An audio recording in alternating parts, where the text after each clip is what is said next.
kepemimpinan yang kurang efektif. Lalu aku akan membahas juga bagaimana sih seharusnya peran kepemimpinan dalam mendukung keberhasilan TKM. Aku akan bedah kasus secara singkat agar bisa lebih paham bagaimana sih peran kepemimpinan dalam mendukung keberhasilan implementasi TKM. Nah, sebelum itu kita harus mengetahui nih bagaimana konsep TKM dan peran kepemimpinan tersebut. Nah, yang pertama yaitu TQM atau Total Quality Management, yaitu pendekatan manajemen yang berfokus pada perbaikan kualitas secara berkelanjutan di seluruh bagian organisasi. Dalam penerapan TQM, kepemimpinan tentu saja memiliki peran yang penting loh. Pemimpin itu bertugas bukan hanya untuk mengatur dan mempengaruhi karyawannya loh, tetapi ada beberapa tugas yang penting juga yang harus dilaksanakan oleh pemimpin. Yang pertama yaitu menentukan visi dan arah kualitas, karena tanpa arah yang jelas, organisasi sulit untuk menentukan standar mutu yang diinginkan oleh organisasi tersebut. Yang kedua, menjadi role model. Perilaku pemimpin itu akan ditiru loh oleh karyawannya. Jadi jika pemimpinnya aja tidak konsisten, bagaimana budaya kualitas akan terbentuk? Nah, yang ketiga tentu saja mendorong budaya mutu. Nah, TQM itu bukan hanya sistem, tetapi kebiasaan yang harus diterapkan di seluruh organisasi. Jadi, tanpa kepemimpinan yang kuat, implementasi TQM akan sulit mencapai keberhasilan, guys. Nah, sekarang kita akan membedah kasus. Nah, pada kali ini aku akan membahas kasus tentang perusahaan Garuda Indonesia pada tahun 2018. Berikut adalah sumber data dan sumber aku mendapatkan kasusnya. Jadi sebenarnya kasus ini membahas tentang apa sih? Mari kita bahas. Jadi pada saat itu guys, Garuda Indonesia melaporkan bahwa perusahaan memperoleh laba. Namun setelah ditelusuri oleh pihak pengelola, terdapat kejanggalan dalam pencatatan pendapatan yang sebenarnya belum layak untuk diakui. Nah, hal ini menjadi masalah karena laporan keuangan seharusnya mencerminkan kondisi perusahaan secara jujur dan transparan. Nah, kasus ini juga menunjukkan bahwa prinsip kualitas, khususnya dalam kejujuran dan transparansi, belum diterapkan dengan baik. Padahal dalam TQM, kualitas tidak hanya dilihat dari hasil kan, nah tetapi juga dari proses yang dilakukan. Jadi apa sih penyebab yang mendasari masalah ini? Jika dianalisis lebih dalam, ternyata ada beberapa penyebab utama nih guys, kegagalan implementasi pada kasus ini. Nah, penyebab yang pertama yaitu kurangnya transparansi dalam proses pelaporan. Mengapa sih jadi masalah besar? Karena dalam TQM, kualitas juga mencakup kejujuran dalam proses. Jika informasi yang disajikan tidak sesuai dengan kondisi sebenarnya, maka keputusan yang diambil oleh manajemen bisa menjadi tidak tepat. Nah, akibatnya organisasi tidak bisa melakukan perbaikan yang benar karena data yang digunakan tidak akurat. Yang kedua yaitu fokus pada pencapaian hasil jangka pendek. Ini sangat bertentangan dengan prinsip TQM yang menekankan perbaikan berkelanjutan. Jika hanya fokus pada hasil instan, maka potensi risiko akan diabaikan. Dalam jangka panjang, hal ini dapat merusak reputasi perusahaan itu sendiri dan menurunkan kepercayaan stakeholder. Selanjutnya, yang ketiga yaitu tidak adanya budaya mutu yang kuat. Sedangkan budaya mutu itu sangat penting karena menjadi dasar perilaku seluruh anggota organisasi dalam menjaga kualitas. Nah, jika budaya ini saja tidak tertanam, maka karyawan dan manajemen tidak akan konsisten dalam menerapkan standar kualitas.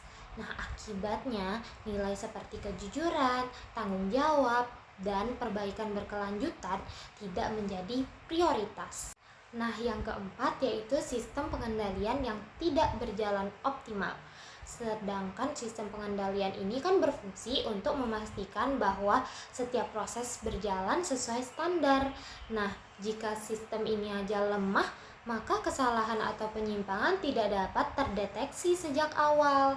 Nah, akibatnya masalah baru diketahui berdampak besar. Nah, padahal dalam TQM kan pengendalian yang baik sangat penting untuk menjaga konsistensi, kualitas, dan mencegah kesalahan yang berulang. Nah, ternyata dari sisi kepemimpinan juga terdapat beberapa peran yang tidak berjalan dengan baik, yaitu yang pertama, tidak menjadi role model. Nah, padahal kan dalam organisasi perilaku pemimpin akan menjadi contoh bagi karyawannya. Jika pemimpin tidak menunjukkan integritas, maka karyawan juga cenderung tidak akan menjalankan nilai kualitas yang baik. Nah, yang kedua yaitu tidak membangun budaya mutu.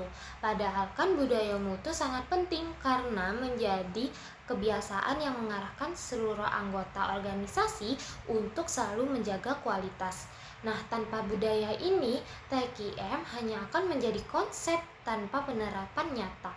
Nah, yang ketiga itu kurangnya mendorong perbaikan berkelanjutan. Padahal kan dalam TQM organisasi harus terus melakukan evaluasi dan perbaikan. Jika hal ini tidak dilakukan, maka kesalahan yang sama akan terus berulang. Nah, yang keempat, tidak berperan sebagai agen perubahan. Seharusnya sebagai pemimpin mampu mengarahkan organisasi untuk berubah menuju budaya yang berkualitas. Nah, namun dalam kasus ini perubahan tidak berjalan dengan baik karena kurangnya komitmen dari kepemimpinan. Jika dikaitkan dengan teori, TQM menekankan pentingnya perbaikan berkelanjutan atau continuous improvement. Misalnya melalui konsep PDAC, yaitu Plan, Do, Check, Act. Nah, hal ini penting karena kualitas tidak bisa dicapai secara instan, tetapi harus melalui proses evaluasi dan perbaikan terus-menerus. Nah, selain itu, dalam teori kepemimpinan, pemimpin seharusnya menerapkan gaya kepemimpinan transformasional, yaitu mampu menginspirasi dan membawa perubahan positif. Nah, namun dalam kasus ini prinsip-prinsip tersebut belum dijalankan secara optimal sehingga implementasi TQM menjadi gagal. Nah, untuk mengatasi masalah pada kasus ini, aku memiliki beberapa solusi yang tentunya berkaitan dengan teori TQM. Nah, solusi yang pertama yaitu membangun budaya mutu. Organisasi perlu membangun budaya mutu yang kuat karena budaya ini akan membentuk kebiasaan kerja yang berorientasi pada kualitas. Yang kedua yaitu meningkatkan transparansi dan integritas. Transparansi penting agar setiap informasi yang disampaikan dapat dipercaya dan digunakan sebagai dasar pengambilan keputusan yang tepat. Nah, selanjutnya yang ketiga yaitu menerapkan perbaikan berkelanjutan atau PDAC. Mengapa? Karena perbaikan berkelanjutan diperlukan agar organisasi dapat terus meningkatkan kualitas dan menghindari kesalahan yang sama. Nah, yang terakhir yaitu memberdayakan karyawan. Nah, karyawan itu perlu dilibatkan dalam proses peningkatan kualitas loh guys, karena mereka adalah bagian penting dalam pelaksanaan TQM sehari-hari. Ya, karena mereka yang melakukan operasional perusahaan. Nah, jadi inti dari pembahasan kita kali ini yaitu keberhasilan TQM itu sangat bergantung pada peran kepemimpinan.